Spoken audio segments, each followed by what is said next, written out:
ఏది అయినా ట్రై చేయి ఆచి చికెన్ మసాలా. ఆచి చికెన్ మసాలా. కేంద్ర ప్రభుత్వము ఇండియన్ రైల్వేస్లో టికెట్ క్యాన్సిలేషన్ చేస్తున్నప్పుడు వచ్చేటువంటి రీఫండ్కి సంబంధించిన రూల్స్ని మారుస్తూ కూడా కొత్త రూల్స్ని తీసుకురాబోతుంది. అందులో ప్రధానంగా ఏదైతే మనము 48 గంటల ముందు వరకు ట్రైన్ స్టార్ట్ అయ్యే 48 గంటల ముందు వరకు కూడా టికెట్ క్యాన్సిల్ చేసుకుంటే మ్యాక్సిమం రిఫండ్ వచ్చే రూల్ని ఇప్పుడు పెంచుతూ కూడా 72 గంటలు అంటే 3 రోజుల ముందే మనం టికెట్ క్యాన్సిల్ చేసుకుంటే మాత్రమే మ్యాక్సిమం రీఫండ్ వచ్చేలా కూడా కొత్త రూల్స్ ముందుకు తీసుకొచ్చింది. దాంతోపాటు మరిన్ని రూల్స్ కూడా తీసుకొస్తున్నట్లు కూడా కేంద్ర ప్రభుత్వం అయితే ఇప్పటికే అధికారికంగా ప్రకటించింది. ప్రస్తుతం మనతో సౌత్ సెంట్రల్ రైల్వేకి సంబంధించినటువంటి chief public relation officer Sridhar గారు ఉన్నారు. ఈ రూల్స్ ఎలా ఉండబోతున్నాయి ఏంటి అని వారి మాటలో తెలుసుకుందాం. సార్ చెప్పండి, ఇంతకుముందు మనకి టికెట్ క్యాన్సిలైజేషన్ ఏదైతే ఉంటుందో 48 అవర్స్ ముందు అంటే 2 days ముందు చేసుకుంటే మనకు మ్యాక్సిమం రీఫండ్ వచ్చేసి ఇప్పుడు దాన్ని 72 అవర్స్ కూడా పొడిగించారు. అసలు ఎలా ఉండబోతున్నాయి, ఇంకా ఆ 25% కానీ ఆ స్టాండర్డ్ క్యాన్సిలేషన్ అవన్నీ కూడా ఉంటాయి కదా, ఎలా ఉండబోతున్నాయి, ఎన్ని అవర్స్కి చేసుకుంటే ఎంత రీఫండ్ వస్తుంది? అయితే టికెట్ క్యాన్సిలేషన్ సంబంధించి రీఫండ్ రూల్స్ ప్రస్తుతానికి ఉన్నవి ఏంటంటే వెయిట్ లిస్ట్ టికెట్ కావచ్చు, ఆర్ఏసీ కావచ్చు, అన్రిజర్వ్డ్ టికెట్స్ కావచ్చు, వీటిని క్యాన్సిల్ చేస్తే వాటికి బేసిక్ క్లరికేజ్ ఛార్జెస్ అంటే 30 రూపాయలు లేదా 60 రూపాయలు ఇలా బేసిక్ క్లరికేజ్ ఛార్జెస్ ఉంటుంది. కన్ఫర్మ్ టికెట్స్ విషయానికి వస్తే కొంచెం ఎక్కువ ఛార్జెస్, పీనల్ ఛార్జెస్ ఉంటాయి. దీంట్లో ప్రస్తుతానికి ఉన్న రూల్ ఏంటంటే ట్రైన్ జర్నీ కంటే ముందు 48 గంటల ముందు వరకు కూడా అంటే మీరు అన్నట్టుగానే మేజర్గా అంటే ఎక్కువ మొత్తంలో రీఫండ్ వచ్చే అవకాశాలు ఉంటాయి. దాంట్లో ఫ్లాట్గా ఒక రేట్ ఫిక్స్ చేశారు. కన్ఫర్మ్ టికెట్ అయితే ఫస్ట్ డేస్ అయితే 240 రూపీస్, సెకండ్ డేస్ అయితే 200, 180, 120 ఇలా క్లాస్ ఆఫ్ జర్నీని బట్టి క్యాన్సలేషన్ రీఫండ్ ఛార్జెస్ ఉండేవి. అయితే 48 అవర్స్ టు 24 అవర్స్కి ఇప్పుడు ఏదైతే చెప్పామో అంటే ఫేర్లో 25% వరకు క్యాన్సలేషన్ ఛార్జెస్ ఉండేవి.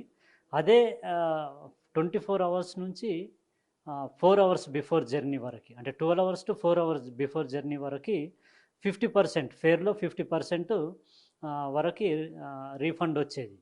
సో ఆ రూల్స్ అన్నవి ఇప్పుడు చేంజ్ చేసేందుకు రైల్వే ప్రయత్నం చేస్తూ ఉంది. అందులో భాగంగానే ఇవాళ ఆనరబుల్ యూనియన్ రైల్వే మినిస్టర్ గారు దీనికి సంబంధించి కూడా ఒక ప్రెస్ రిలీజ్లో చెప్పడం జరిగింది. దాంట్లో ఏంటంటే ఈ ఏదైతే రీఫండ్ రూల్స్ ఉన్నాయో వాటి ఛార్జెస్ మాత్రం అంతే ఉంటాయి.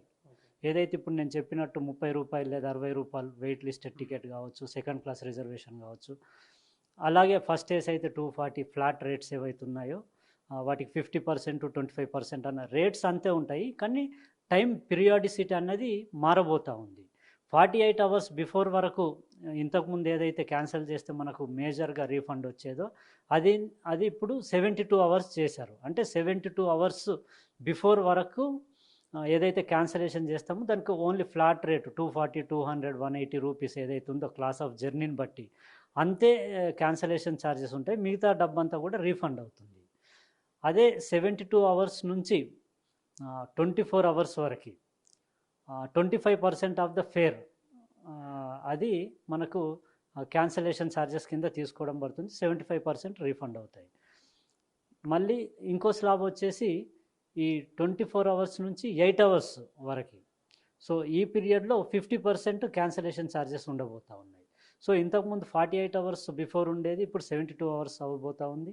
ఇంతకుముందు 12 అవర్స్ వరకు ఉన్న పీరియడ్ ఏదైతుందో ఇప్పుడు అప్ టు 24 అవర్స్ అవుతుంది. ఇంతకుముందు చార్ట్ 4 అవర్స్ బిఫోర్ వరకు చార్ట్ అయ్యేది కాబట్టి ట్రైన్ చార్టింగ్ 4 అవర్స్ వరకు కూడా క్యాన్సిల్ చేస్తే 50% క్యాన్సిల్ అయ్యేది. 4 అవర్స్ బిఫోర్ జర్నీకి రీఫండ్ వచ్చేది కాదు. అదే ఇప్పుడు 8 అవర్స్ బిఫోర్ వరకు రీఫండ్ వస్తుంది. 8 అవర్స్ బిఫోర్ జర్నీ ఆ పీరియడ్లో మాత్రం journey and 8 hours before journey ఆ పీరియడ్లో రీఫండ్ రాదు.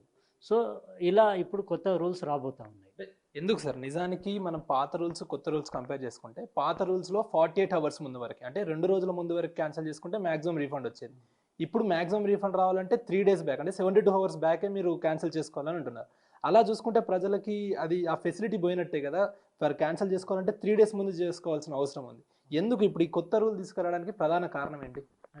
ముఖ్యంగా మనం గమనించాల్సింది ఏంటంటే ఈ టికెటింగ్ సంబంధించి రూల్స్ అన్నీ కూడా ఎవరైతే టికెట్ తీసుకొని బోర్డ్ అయి ట్రైన్ ట్రావెల్ చేస్తారో వాళ్ళని ఫెసిలిటేట్ చేసేందుకు క్యాన్సిలేషన్ అన్నవి అంటే ఒక ట్రైన్లో 1000 మంది ప్రయాణం చేస్తే హార్డ్లీ పదుల సంఖ్యలో కూడా క్యాన్సిలేషన్స్ ఉండవు, రీఫండ్ ఇష్యూస్ ఉండవు జనరల్లీ.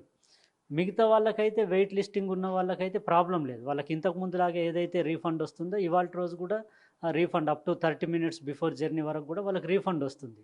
సో వెయిట్ లిస్ట్ ఉన్న వాళ్ళది ఎక్కువ రీఫండ్ ఇష్యూస్ ఉంటాయి కాబట్టి వాళ్ళకి ఏమాత్రం సమస్య లేదు. ఓన్లీ కన్ఫర్మేషన్ అయ్యుండి ట్రైన్ జర్నీని క్యాన్సిల్ చేసుకుంటేనే ఈ రూల్స్, కొత్తగా రాబోయే రూల్స్ ఇంపాక్ట్ అయ్యేందుకు అవకాశం ఉంది. ముఖ్యంగా మనం గమనిస్తే ఏంటంటే ఈ మధ్యకాలం చాలా చేంజెస్ తీసుకొచ్చాం, అంటే టికెటింగ్కి సంబంధించి. అందులో మనం Aadhaar based, OTP based ticketing చేసాం తత్కాల్ టికెట్ బుకింగ్లో. అలాగే అంటే ఈ బ్లాట్ యూజ్ చేసి చాలా ఏజెంట్స్, టౌట్స్ చాలా హెవీగా టికెట్ బుకింగ్ చేసి జెన్యూన్ ప్యాసింజర్స్కి టికెటింగ్ అవకాశం లేకుండా చేసేవాళ్ళు. సో దీంట్లో భాగంగానే చాలా సాఫ్ట్వేర్ రిలేటెడ్ కూడా చాలా చేంజెస్ తీసుకురావడం జరిగింది ఐఆర్సిటిసి. సో ఇందులో భాగంగా దాదాపు 70% ఈ యాంటీ ఏదైతే టౌట్ యాక్టివిటీ ఉందో ఆ టౌట్ యాక్టివిటీని కట్టడి చేయడం జరిగింది. ఇప్పుడు ఇంతకుముందు కంటే కూడా బెటర్గా అందరికీ టికెట్స్ అన్నవి అవైలబుల్ అవుతూ ఉన్నాయి. కానీ పూర్తి స్థాయిలో ఇది రూపుమార్పడం జరగలేదు. సో అందు గురించి ఈ టౌట్స్ కానీ, ఏజెంట్స్ కానీ హెవీగా బుకింగ్ చేసి జనరల్ ప్యాసింజర్స్, జెన్యూన్ ప్యాసింజర్స్కి ఏదైతే ఇబ్బంది కలుగుతుందో, టికెటింగ్ అనుకున్నంత ఈజీగా రావట్లేదో దాన్ని అరికట్టేందుకే ఈ రూల్స్ తీసుకురావడం జరిగింది. ఇప్పుడు జనరల్లీ ఇప్పుడు 4 అవర్స్ బిఫోర్ వరకు చార్ట్ ఉండేది. ఇప్పుడు 8 అవర్స్ బిఫోర్కి చార్ట్ చేస్తున్నాం. 8 hours before journey of the train మనకు తెలిసిపోద్ది కన్ఫర్మ్ అయిందా లేదా టికెట్ అనేది. అయితే జనరల్గా ఈ టౌట్ యాక్టివిటీస్ ఎలా ఉంటాయంటే ఈ ఏజెంట్స్ కానీ వీళ్ళంతా కూడా బ్లాక్ మార్కెట్లో ఆ ఫైనల్ మూమెంట్లోనే ఆ టికెట్ ఏదైతే ఎవరైనా అవసరం ఉన్న వాళ్ళకు ఈ టికెట్లు అమ్మేసి ఎక్కువ మొత్తంలో డబ్బులు రాబట్టుకునేందుకు ప్రయత్నం చేస్తూ ఉంటారు. సో వాళ్ళు ముందుగానే బుక్ చేసి పెట్టుకుంటారు కాబట్టి ఈ రీఫండ్ రూల్స్ అన్నది కొంచెం టైటన్ చేస్తే వాళ్ళకి ఇబ్బంది అవుతుంది. సో వాళ్ళకి ఇబ్బంది అవ్వడం వల్ల వాళ్ళు పెద్ద మొత్తంలో టికెటింగ్ చేసి ఉండరు. జనరల్ పబ్లిక్కి టికెటింగ్కి అవైలబుల్ ఉంటుంది. సో అందులో భాగంగానే ఈ చేంజెస్ తీసుకురావడం జరిగింది. ఇది సాధారణ ప్రజానికానికి, ప్రయాణికులకు మేలు చేసే అంశం ఇది. సార్, ఇంకొకటి బోర్డింగ్ పాయింట్లో కూడా కొన్ని కొత్త రూల్స్ తీసుకొచ్చారంటూ కూడా చెప్తున్నారు. ఆ రూల్స్ ఎలా ఉండబోతున్నాయి? అదే ఈ బోర్డింగ్ పాయింట్ చేంజ్ అంటాం. మనకు ఫర్ ఎగ్జాంపుల్ సికింద్రాబాద్ నుంచి జర్నీ స్టార్ట్ చేసేది ఉంటే ఫర్ సమ్ రీజన్ సికింద్రాబాద్లో కాకుండా కాజీపేటలో కానీ, వరంగల్లో కానీ ట్రైన్ బోర్డ్ అవ్వాలనుకుంటే ఇంతకుముందు ఆ బోర్డింగ్ పాయింట్ చేంజ్ అనేది ఆప్షన్ ఉండేది. ఆన్లైన్లో అయితే ఆన్లైన్లో మనం ఆ ఆప్షన్ ఆప్ట్ చేసుకోవాలి. లేదంటే ఫిజికల్ టికెట్ అయితే స్టేషన్ కౌంటర్కి వెళ్ళి ఆ ఆప్షన్ని ఎక్సర్సైజ్ చేసే అవకాశం ఉండేది. ఇది ఇంతకుముందు అయితే చార్ట్ ప్రిపేర్ అయ్యేందుకు ముందుగానే ఇది చేయాల్సిన అవసరం ఉండేది. అయితే ఇప్పుడు రాబోయే చేంజ్ ఏంటంటే 30 మినిట్స్ బిఫోర్ ట్రైన్ డిపార్చర్ వరకు కూడా ఈ ఆప్షన్ని ఎక్సర్సైజ్ చేసుకునేందుకు అవకాశం ఉంది. ఆన్లైన్లో కావచ్చు, ఫిజికల్గా కూడా కావచ్చు. సో ఇలా పిఆర్ఎస్ సిస్టమ్ ఏదైతే ఉంటుందో రిజర్వేషన్ సిస్టంలో మాన్యువల్గా కౌంటర్కి వెళ్ళి చేసుకున్నా లేదా ఆన్లైన్లో చేసుకున్నా కూడా ఇమ్మీడియట్గా అది టీటీకి ఏదైతే హ్యాండ్ హెల్డ్ టర్మినల్ ఉంటుందో ఆన్లైన్లో ఆ టర్మినల్లో అది రిఫ్లెక్ట్ అయిపోతూ ఉంటుంది. సో దాన్ని బట్టి ప్యాసింజర్స్కి ఇది అనుకూలంగా ఉంటుంది. చివరి లాస్ట్ మూమెంట్లో జర్నీ చేయడం కానీ లేదంటే ఇతరత్ర కారణాల వల్ల ఇంకో స్టేషన్ నుంచి బోర్డ్ అవ్వాలనుకున్నా కూడా వాళ్ళకి ఇది చాలా సులువుగా ఉంటుంది. ఫర్ ఎగ్జాంపుల్ యూజువల్గా మనం గమనిస్తూ ఉంటే తిరుపతి నుంచి చాలామంది జర్నీ చేస్తూ ఉంటారు. తిరుపతి నుంచి ట్రైన్ బోర్డ్ అవ్వాల్సింది ఉంటుంది. వాళ్ళు కాళహస్తికి వచ్చేసి అక్కడ టెంపుల్ని అక్కడ చేసుకొని మళ్ళీ తిరుపతి వెళ్ళి బోర్డ్ అవుదాం అనుకుంటారు. సో అక్కడ లాస్ట్ ఫైనల్ మూమెంట్ డిలే అవ్వడం వల్ల వాళ్ళు కాళహస్తి నుంచే ట్రైన్ని బోర్డ్ అవ్వాలనుకుంటారు. ఈ ఆప్షన్ లేకపోవడం వల్ల చాలామందికి ఇబ్బంది అయ్యేది. ఇప్పుడు వచ్చే ఆప్షన్ వల్ల వాళ్ళు హాఫ్ అన్ అవర్ బిఫోర్ కూడా ఈ ఆప్షన్ ఎక్సర్సైజ్ చేసుకొని బోర్డింగ్ పాయింట్ చేంజ్ చేసుకోవచ్చు. సరే, ఇంతకుముందు టీడీఆర్ రేస్ చేయడానికి కూడా మనం మాన్యువల్గా వెళ్ళాల్సిన అవసరం ఉండేది. ఇప్పుడు దాన్ని కూడా ఆటోమేటిక్గా చేశారంటూ కూడా ఇప్పుడు కొత్తగా వచ్చిన రూల్స్లో ఉంది. అది ఎలా ఉండబోతుంది? అదే దీంట్లో ఏంటంటే మనకు ఆన్లైన్ ఏదైతే ఐఆర్సిటిసి వెబ్సైట్ ద్వారా టికెట్లు బుక్ చేసుకుంటామో దాంట్లో మనకు వెయిట్ లిస్టెడ్ టికెట్ ఉండి మనకు టికెట్ కన్ఫర్మ్ అవ్వకుంటే దాంట్లో ఆటోమేటిక్గానే మనకి ఇప్పుడు రీఫండ్ జనరేట్ అవుతుంది. ఆల్రెడీ ఇప్పుడు రూల్ వచ్చేసి ఉంది. ఇంతకుముందు అయితే మనం ఆన్లైన్లో మనం అప్లై చేయాలి టీడీఆర్ అప్లై చేస్తే మనకు రీఫండ్ వచ్చేది. ఇప్పుడు అలా కాదు, వెయిట్ లిస్ట్ ఉండి కన్ఫర్మ్ అవ్వలేదు టికెట్ అంటే ఆటోమేటిక్గానే మనకు రీఫండ్ వచ్చేస్తుంది ఈ టీడీఆర్ అన్న ఇష్యూ లేకుండా. అదే మాన్యువల్గా వచ్చేస్తే ఇంతకుముందు ఎలా ఉండేదంటే ఏదైతే బోర్డింగ్ పాయింట్ ఉంటుందో మనకు ఆ బోర్డింగ్ పాయింట్లోనే మనము ఆ రీఫండ్ అప్లై చేయాల్సిన అవసరం ఉండేది. అయితే ఇప్పుడు రాబోయే రూల్స్లో ఏంటంటే ఎక్కడైనా ఎనీ స్టేషన్లో కూడా మనం ఇది రీఫండ్ అప్లై చేసుకునేందుకు వెసులుబాటు ఉంటుంది.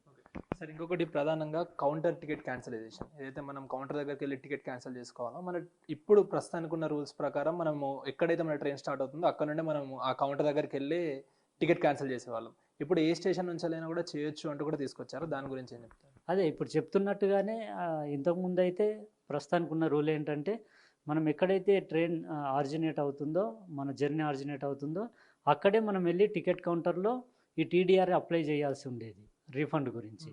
సో ఇప్పుడు ఏంటంటే మనం ఎనీ స్టేషన్లో ఎక్కడైనా కూడా మనం అప్లై చేసుకునేందుకు వెసులుబాటు వస్తుంది. దానికి సంబంధించి కూడా చేంజెస్ని తీసుకురాబోతా ఉన్నాం. సార్ ఫైనల్గా ఈ రూల్స్ అన్నీ ఎప్పుడు అమల్లోకి రానున్నాయి? ఎందుకంటే కేంద్ర ప్రభుత్వం దశల వారీగా కూడా అమలు చేస్తామంటూ కూడా చెప్పారు. ఎప్పటి నుండి ఈ రూల్స్ అనేవి అమల్లోకి రానున్నాయి? అయితే ఇవాళే దీనికి సంబంధించి honourable union railway minister press briefing ఇవ్వడం జరిగింది. దానికి సంబంధించిన డీటెయిల్స్ అందరూ కూడా మీడియా మిత్రులకు షేర్ చేయడం జరిగింది. సో ఇది ఇమ్మీడియట్గా అంటే త్వరలోనే ఈ రూల్స్ అన్నీ కూడా ఇంప్లిమెంట్ అయ్యేందుకు అవకాశాలు ఉన్నాయి. సో అది ఏదైతే జనరల్ ప్యాసింజర్లకి ఇప్పుడున్నటువంటి రూల్స్లో జనరల్ ప్యాసింజర్లకి ఎక్కువ కూడా ఫెసిలిటీస్ ఉన్నప్పటికీ కొన్ని మధ్యలో ఉన్నటువంటి ఏజెన్సీ వారు ఇట్ అవుట్ చేస్తూ కూడా ఏదైతే వాళ్ళు ఎక్కువ మొత్తంలో కూడా టికెట్స్ వాళ్ళు బుక్ చేసుకొని ఆ తర్వాత ఆ ఏజెన్సీ వాళ్ళు ప్యాసింజర్లకి ఎక్కువ రేట్లతో కూడా అంటే నార్మల్గా ఐఆర్సిటీసీ ఉన్నటువంటి ఆ రేట్ల కంటే కూడా ఎక్కువ రేట్లు అమ్ముతూ కూడా వాళ్ళు లాస్ట్ మూమెంట్లో ఆ టికెట్లని ఏజెంట్ వాళ్ళు అమ్ముతున్నారు. సో ఈ ఇష్యూ పైన కూడా ప్రత్యేక దృష్టి సారించి ఇప్పుడు కేంద్ర ప్రభుత్వం ఏదైతే 3 days ముందు అంటే 72 hours ముందు క్యాన్సిల్ చేసుకుంటే మాత్రమే ఫుల్ రీఫండ్ వస్తుందంటూ కూడా కొత్త రూల్స్ని అయితే తీసుకొచ్చింది. అదేవిధంగా ఈ బోర్డింగ్ పాయింట్ ఇక ఈ టీడీఆర్ ఇవన్నీ కూడా ప్రజలకి అదనంగా ఉండే విధంగానే ప్రజలకు హెల్ప్ఫుల్ అయ్యే విధంగానే దానికి సంబంధించిన కొత్త రూల్స్ని ముందుకు తీసుకొచ్చామంటూ కూడా అటు సిపిఆర్ఓ శ్రీధర్ గారు చెప్తున్న పరిస్థితి కనిపిస్తుంది. విడేష్ ప్రశాంత్, అక్రమ్ బిగ్ టీవీ, హైదరాబాద్.